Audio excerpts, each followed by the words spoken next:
I keep the napkin from the bar in my coat pocket. The ink has smeared into a gray cloud where the woman's number used to be. I don't remember her name anymore. I remember the heat, Buenos Aires in February, the kind of wet heat that sits on your chest like a second pulse. I was 29. I was between contracts.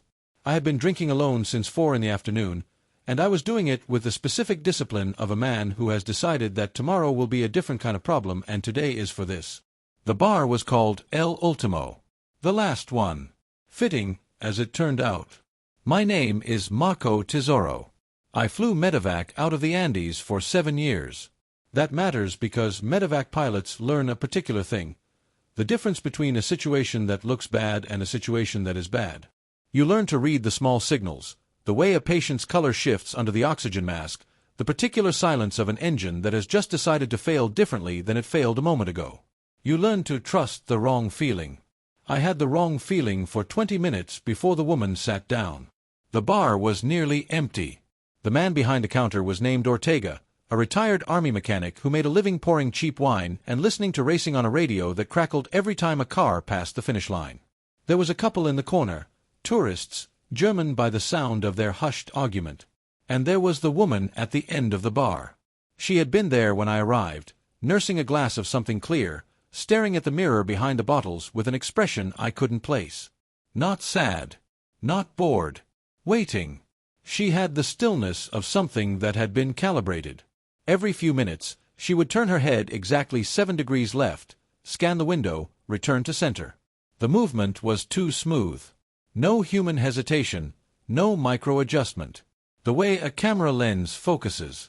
I told myself I was imagining it. I was 3 drinks in. The altitude adjustment from a morning flight still hummed in my ears. I ordered another beer and resolved to stop watching her. Then the door opened, and the man walked in. The man's name was Aldrich Vane. I learned that later. At the moment he walked through the door, I knew only 3 things. He was American, he was terrified, and he had a gun in his jacket pocket. The shape was unmistakable to anyone who had flown supply runs through the northern provinces.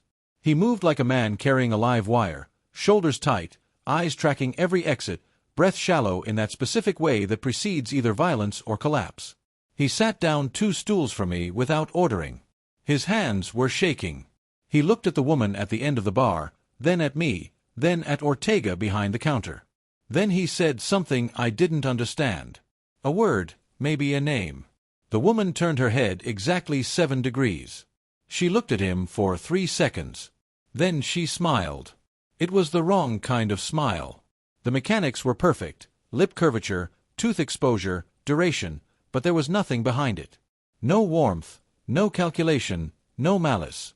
Just the execution of a facial arrangement that someone had determined was appropriate for the context. Like a doll. Vane said it again, louder. Valdis. The woman stood. The movement was the same as her head turns, too smooth, too exact, the joints articulating without the micro-hesitations of human weight transfer. She walked toward Vane, and I watched his face drain of whatever color had been left in it. He pulled the gun. She kept walking. You were not supposed to find this station, she said. Her voice was perfect, too. The right pitch, the right cadence. But the pauses were wrong. She placed them not where human breath required, but where the syntax dictated. A machine reading a script. Vane fired. The sound was enormous in the small bar. Ortega hit the floor. The tourists screamed. The bullet passed through the space where the woman's chest should have been, but she was no longer there. She had moved in the interval between the trigger pull and the bullet's arrival. Not dodged. Repositioned. The way you move a piece on a board. She reached Vane. She touched his wrist. Not hard, not violent. A single finger pressed against his radial pulse point. His hand opened. The gun clattered to the tile. He stood frozen, his face caught between expressions, unable to complete either. She looked at me then. Her eyes were pale gray, almost luminous, and they held no recognition of me as a person. Only as an object occupying space that required assessment. You are a pilot, she said. Not a question. I said nothing. There is an installation in the mountains. You will fly us there. No. The wrong feeling in my chest had crystallized into something heavier. Not fear. Clarification. The moment when the background static resolves into a signal you cannot ignore. I looked at Vane's frozen face. I looked at the woman's perfect stillness. I thought about the napkin in my pocket and the heat outside and the ordinary afternoon that had just ended. "The plane is on the East Strip," I said. "Fueled and ready." The plane was a rusted Cessna Caravan that I had no business flying into the Andes at night. I had no business flying it anywhere, really. The starboard engine had a vibration I'd been ignoring for 3 months, and the altimeter read 200 feet low on a good day. But it was mine, and it started on the first crank, and that was enough. Valdis sat behind me. Vane sat beside her, still frozen, his hand resting on his knee exactly where she had placed it after the bar. He blinked occasionally. That was the only sign of life. I watched him in the rearview mirror and felt something cold slide down my spine. "He will recover," Valdis said, as if reading my thoughts. "The neural block is temporary. He was not supposed to resist the retrieval." "Retrieval," I said. "That's what you call it." "That is what it is." Aldrich Vane was an asset. He visited the installation 3 years ago, observed processes he was not authorized to observe, and extracted data he was not authorized to hold. He has been running since then. "He ran to you." "I don't know him." "That is correct. He chose this bar at random.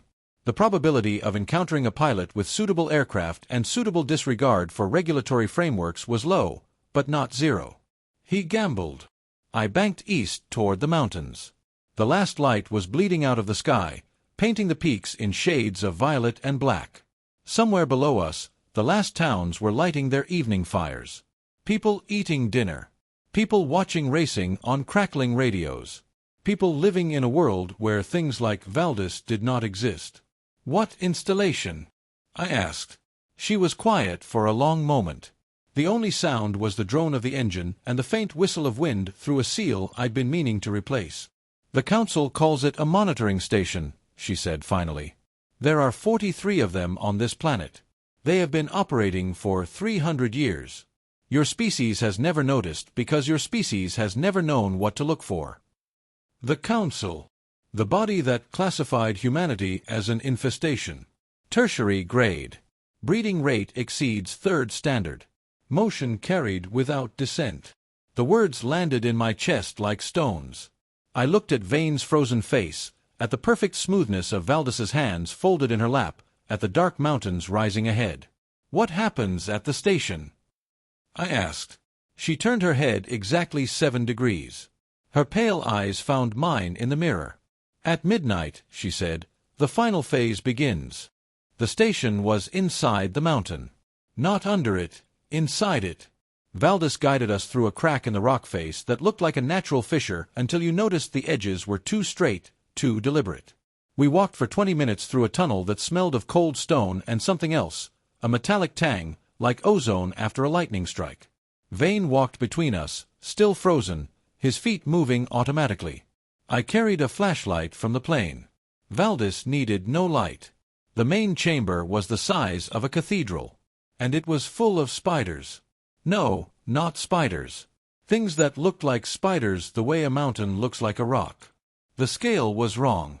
The largest one stood 12 feet tall at the leg joint, its body a dark carapace that seemed to drink the light.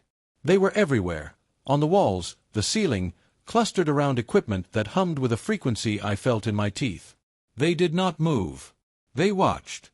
Valdis walked past them without acknowledgement. I followed because the alternative was standing alone in the dark with those eyes. "The Council's advanced stage," she said, stopping before a console that glowed with symbols I had never seen. "Attrition of intellectual resources. Degradation of organized response capacity. Your species has been in this stage for 11 years. You did not notice. Because you're quiet about it. Because you are loud about everything else. Wars, elections, entertainments. The signal is easy to hide in noise." She touched the console. The symbols shifted. A map appeared, the entire planet, covered in points of light. 43 of them, arranged in a pattern I could not decode but felt in my gut as wrong. "What happens at midnight?" I asked again. Valdis turned to face me. Her perfect face held no emotion, but her voice dropped to something quieter, something almost human. The Council votes again. Every 300 years, they reassess. If the subject species has not demonstrated the capacity to deviate from the projected outcome, the motion carries again. The motion carries again.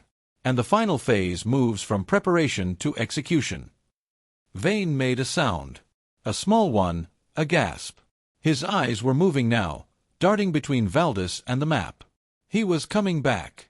"The timer," he whispered. "She doesn't know about the timer." Valdis's head turned 7 degrees. For the first time, something flickered behind her eyes. Not surprise. Something older. "What timer?" she asked. Vane smiled. It was not a kind smile.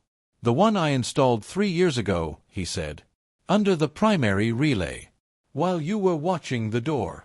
Valdis moved. Not fast, faster. One moment she stood before the console, the next she had Vane pinned against the stone wall, her hand around his throat. His feet dangled. His face cycled through terror and something else, satisfaction. "You cannot stop it," he choked. "The relay is shielded. You'd need a key. And the key is," he tapped his chest, over his heart. "Me. Biolocked. You kill me, the timer keeps running. You keep me, the timer keeps running."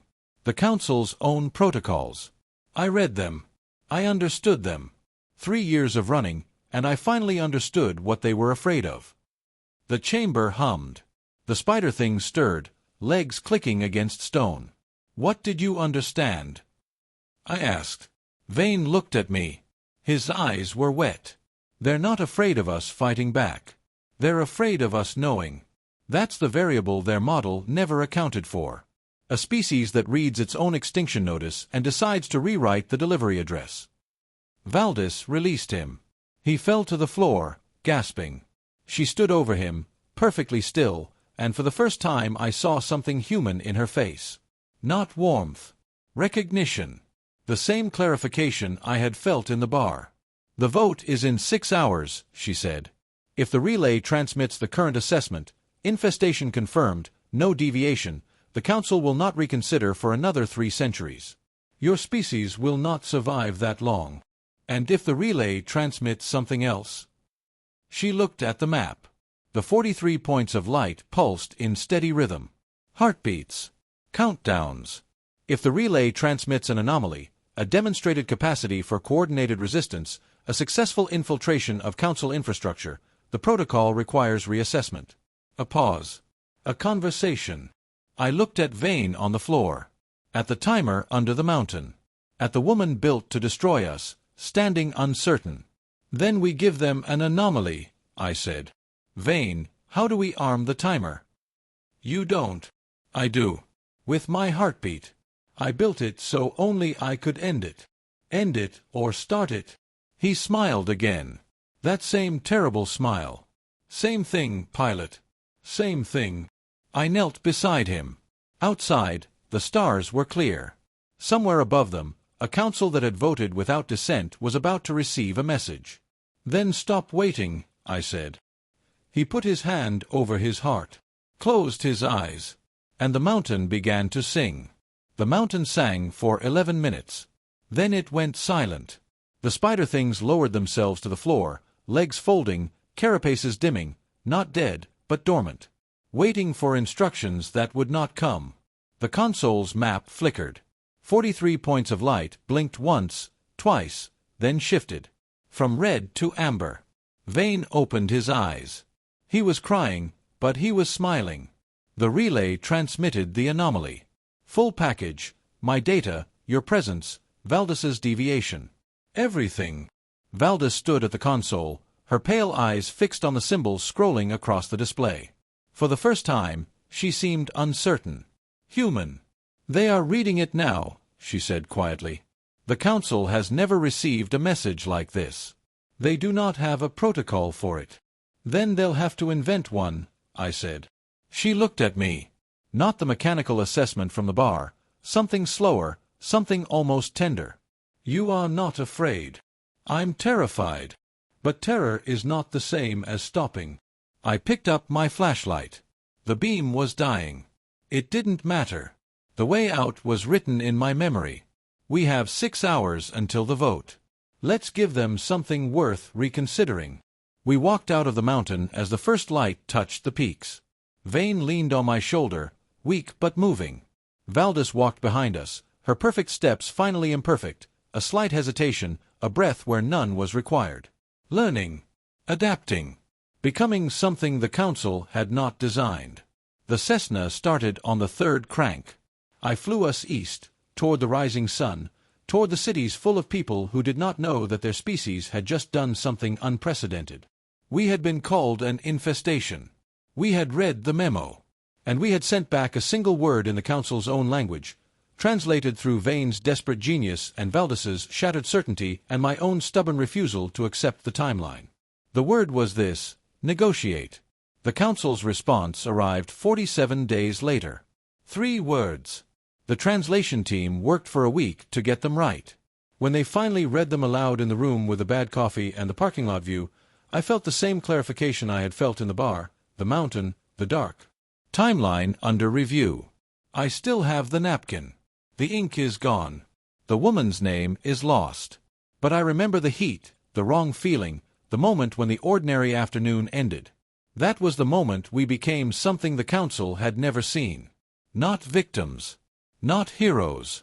Just humans, too stubborn to accept the final answer. The motion carried without dissent. We are still here. We are still composing our reply. The end.